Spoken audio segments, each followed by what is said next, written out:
Hello everyone and welcome back to the channel. My name is JW and I'm here to bring you daily cryptocurrency news and analysis.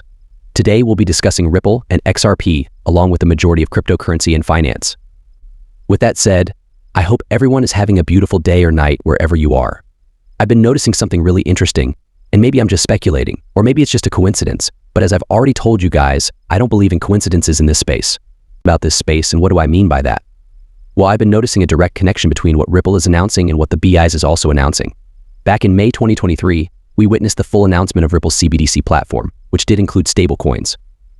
This was the official announcement from May 18th. Ripple launched a CBDC platform for the development of CBDCs and stablecoins.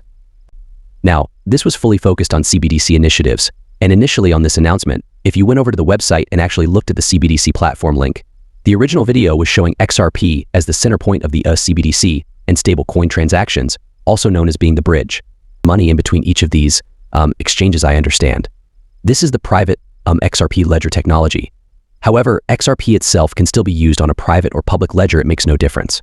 I have discussed this on several occasions previously. However, from this, we also witnessed the announcement that XRP is not a security, which was made in court. Following this announcement, Ripple joined the BIs on their Cross Payments Task Force, also known as the CPMI Group. With that in mind, why am I bringing all of this up again?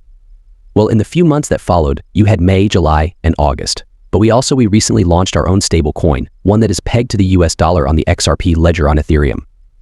As of April 4th, the stablecoin market is thriving. Gentlemen, we receive an announcement from the BIs on April 9th because stablecoins have the potential to be widely used for payment transactions. Numerous states have created regulations for companies that produce Saint. Emerging STI coin regulations, which are pegged to a single fiat currency and followed by various jurisdictions, aim to accomplish a number of shared goals, including maintaining market integrity, consumer protection, and financial stability while promoting innovation in payment systems. However, these disparities in regulatory requirements may lead to uneven and disorganized oversight of steady currencies in all jurisdictions. In order to create an effective regulatory environment, international cooperation will be essential.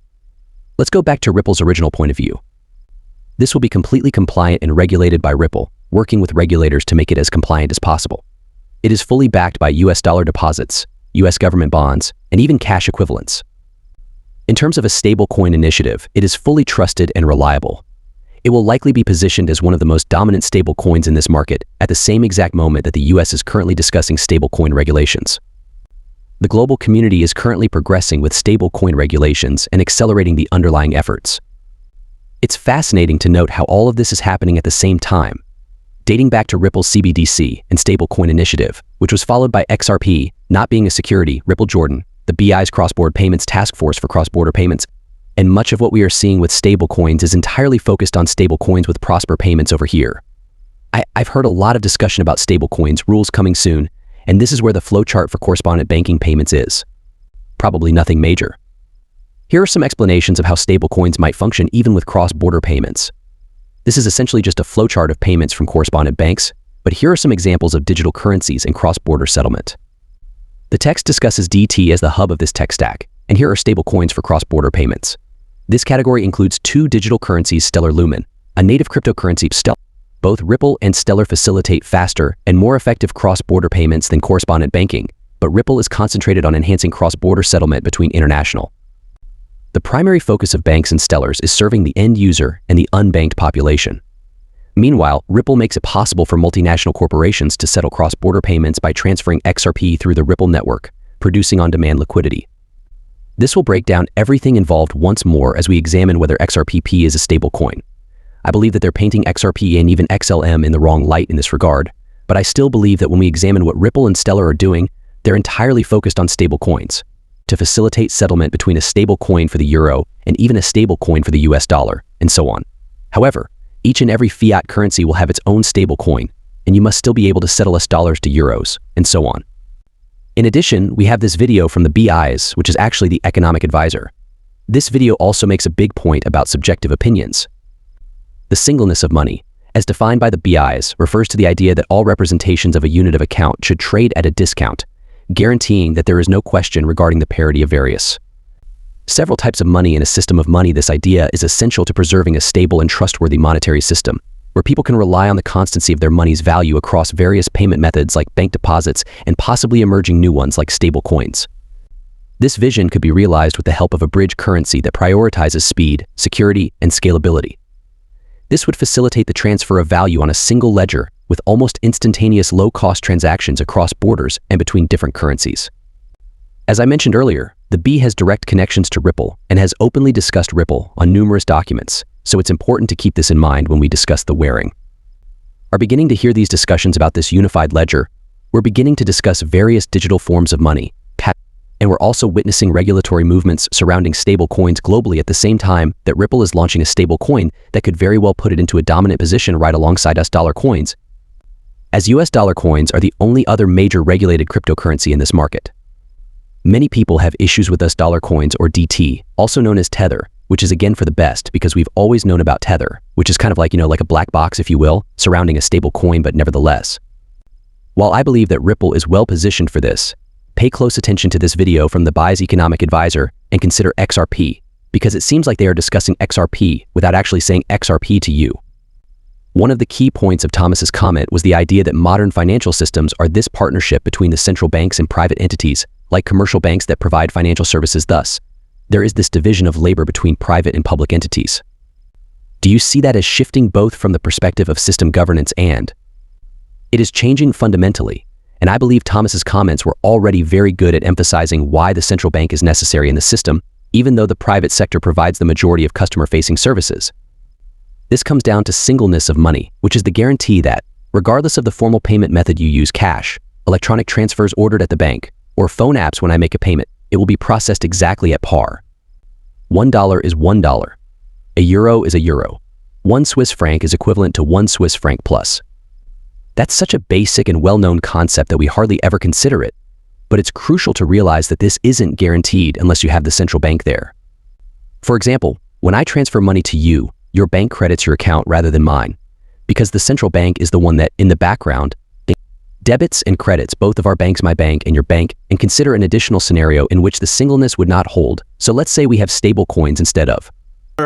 Which again, it's for good measure because we know about Tether. We've always known about Tether. It's kind of like it's like a black box, if you will, around a stablecoin. But regardless, I do think that Ripple is in a prime position for this. But listen closely to this video from the BIS economic advisor and think about XRP, because it sounds as though they are describing XRP without saying XRP. You're intending to use. So one of the important points of Thomas's remark was this idea that modern financial systems are this partnership between the central banks and private entities like commercial banks who provide financial services. So there's this division of labor, so to speak, between private and public entities. So do you see that as shifting, both from the perspective of governance of the system and from the perspective of provision of money, and if so, how? I don't think it's shifting fundamentally, and I think Thomas's remarks were really excellent in highlighting why you need the central bank in the system, even though most of the customer-facing services are provided by the private sector. And that boils down to the singleness of money. And singleness of money means that when I make a payment, the payment goes through exactly at par. It's guaranteed to go through exactly at par, irrespective of the form of payment that you're making. So whether you use cash or whether you go to the bank and order a electronic transfer, or you use an app on your phone, $1 is $1, a euro is a euro, 1 Swiss franc is worth 1 Swiss franc. And that's such a fundamental and familiar idea that we scarcely think about this. But it is important to understand that this is not guaranteed unless you have the central bank there. Now, when I make a bank transfer to you, you don't acquire a claim on my bank. Instead, it's your bank that credits your account. And that's because it's the central bank in the background who debits my bank's account and credits, or other way around, debits your bank's account and actually debits my bank's account and credits your bank's account. Think about also an example where the singleness would not hold. So suppose we have stable coins instead of the central bank settlement in the background. So when I then wake up and check my wallet, I would have, instead of $30, I would have 10 red dollars, 10 blue dollars, 10 orange dollars, because every balance will have the name of the issuer attached to that. Now, although the prices will be very close to par, it's not guaranteed to be exactly one. So this is a case where even epsilon is a departure from singleness. And I think to that extent, given the importance of singleness of money, the central bank always has to be there. Exactly how the central bank is there depends on the particular technology you're using. But I think that architecture will be unchanged. And you know, that last part there, right? It's all going to be on chain, because everything around us is also being tokenized. And again, all of this needs to be able to be settled. That's why when you look at that currency, that bridge currency that has everything tied to it in terms of speed, security, scalability, it's not controlled. It can settle in near instant, low cost transactions, and it has proper liquidity tied to it. And then you also look at the AMM, right? When you are looking at liquidity pools, imagine a liquidity pool for every single fiat currency out there, all tied together, all through stablecoin initiatives. I mean, we are starting to see an entire new monetary system being created through digital formats. And, you know, I don't think that a lot of people actually realize how big of an opportunity this is. I get it, right? Like, everyone's focused on price action. Everyone still thinks that XRP's trash. And that's okay. I'm not here to try to persuade you guys to, you know, believe in XRP or anything like that. I don't care how many people hold XRP. I don't care how many people buy XRP. Nobody's forcing you to hold or buy XRP. Nobody's forcing you to watch XRP videos. If you want to go and look at meme coins, go ahead. I'm sure that there's a ton of YouTubers pushing the meme coins all over, right? I'm sitting here and I'm really looking at what these big players are telling us. The BIS is the central bank of central banks. And whether or not you want to realize that stablecoin initiatives right now are becoming a huge focus point, and tokenization of pretty much everything is already starting as well. It started with US treasuries, and this is only going to morph into a much larger thing. Hey, if you don't want to see it, if you don't want to, you know, look into it, if you don't want to do your research, that's fine. But I'm going to continue to follow the breadcrumbs on where the big money is flowing. And right now, it's tokenization, stablecoins, and ultimately creating this entire new asset class that will power the new financial system that is being created through digital formats. But also outside of this, right, the US. Everyone keeps saying that the US is falling behind. Well, first off, we got an announcement of some new financial hearings. So this is Patrick McHenry. This is a congressman announcing hearings in the subcommittees on national security, illicit finance, and international financial institutions and monetary policy. And if we actually look at this, right? So 801_XRP posted this. He's actually looking into all of the information behind this, as you guys, you know, can see. Again, this saves me a lot of time on just like reading the entire thing. We have faster and faster. We will start to see stablecoin regulations move, especially since it's national security risk to our financial system. Patrick McHenry announces hearings, Financial Service Committee hearing notice, subcommittees on national security, illicit finance, international financial institutions and monetary policy. Mark your calendars, April 16th. Guys, this is what we are watching for, because at the same exact time that we're starting to hear a lot of discussions around stablecoin initiatives, stablecoin regulations, we're also getting those major regulations and mandates put on EU banks to have instant settlement or real-time payments. This is so crucial to focus on, because this means a lot for a lot of these altcoins in the space that are being pioneered to move money as fast as possible. Ripple and XRP are at the forefront of this. Stellar and XLM are also at the forefront of this. It's a big deal. Again, focus on what actually matters right now. I get it, right? We all want to make money.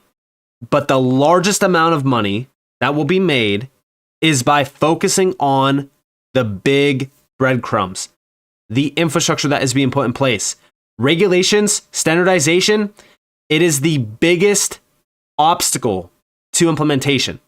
So we get them, and the next phase is implementing and going live and utilization of this technology. And that's what we're waiting for.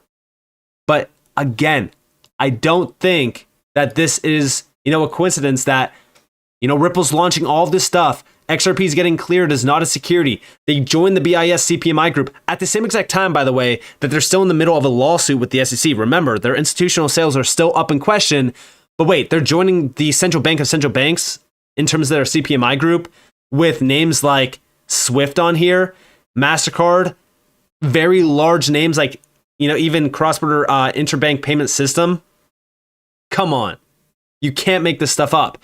Like I said, the SEC lawsuit, it's just nonsense.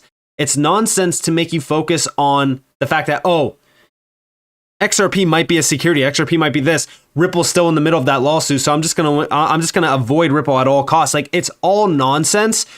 Focus on what's actually happening here. Like, we're starting to see Ripple launch a stablecoin now that could very well put it into a dominant position above even USDC, because remember how strong Ripple is with all the connections. At the same exact time that the BIS now is pushing stablecoin regulations and awareness. Also, guess what? Stablecoin regulations have been in discussions for over almost 2 years now globally. They have been planning this for a very long time.